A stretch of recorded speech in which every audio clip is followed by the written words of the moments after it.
It might be peach picking time in Georgia, but it's sorbet season in my kitchen.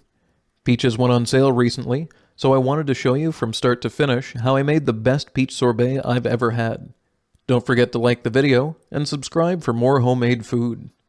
We need to start by peeling, cutting, and pitting our peaches, and the easiest way I know how is to boil them for up to 3 minutes, then submerge them in cold water. This is called blanching, and it makes the skin slip right off. You might be able to get away with as little as 30 seconds in boiling water, but I've found 3 minutes works best for me. It's enough time to loosen the peel fully, but it's not really enough time to start cooking the peaches, as long as you get them into cold water immediately.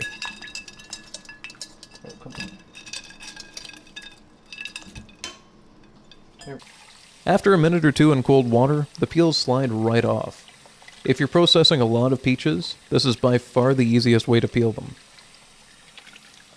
Now on to cutting them. There's not really a right way or a wrong way to do it, as long as you remove the core.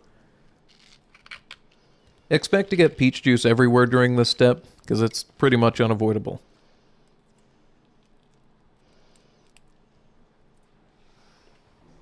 I'll be weighing and freezing mine in vacuum seal bags so I can make sorbet in February if I want to. And I just might. Now on to the recipe. I'm using 20 ounces, or about 570 grams of peaches, and 50 grams of sugar. 20 ounces of peaches have about 48 grams of naturally occurring sugar, so adding 50 more for a dessert doesn't really seem like overkill to me. If you wanted to substitute for an artificial sweetener, or even leave all the sugar out altogether, it'll still probably turn out fine. The Ninja Creami booklet says something conflicting when it comes to chunks of fruit. One page says you can pour a whole can of fruit into the Creami container, freeze it, and spin it into sorbet, while another page says not to freeze chunks of fruit or berries in it because it might damage the blades. I want mine to last as long as possible, and I want my sorbet to be smooth, so I'm blending my ingredients before I freeze them.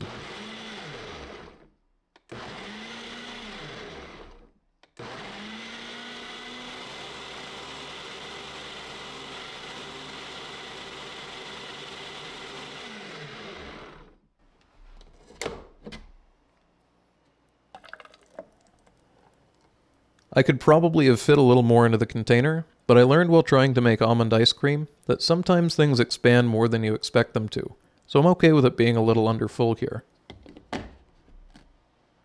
After a few days in the freezer, it's grown a small hump in the middle. I'm not sure why, but so far everything I've made has done this. Maybe the outside freezes first and contracts, squeezing the center up? Not really sure. Whatever's causing it, it's easy enough to fix by scraping it with a spoon, then flattening the surface. Since this is peach sorbet, I used the sorbet setting. Not a big surprise. I have had good results with the frozen yogurt setting as well, though. It seems to last maybe another 2 minutes longer than the sorbet setting, and it gets things mixed just a little bit more. Now this looks okay, but it's clear to me that it isn't really mixed enough. What I should have done is put it back into the machine, ran it on the respin cycle, been patient, and then served it. But after tasting a little off camera, I wasn't willing to wait that long. Instead, I turned into a caveman and mixed it with a spoon so I could eat more of it sooner. Once I remembered I was filming, I made sure to get a few scoops of peach sorbet into a bowl before I ate it all. Just like I hope you remember to subscribe for more homemade food.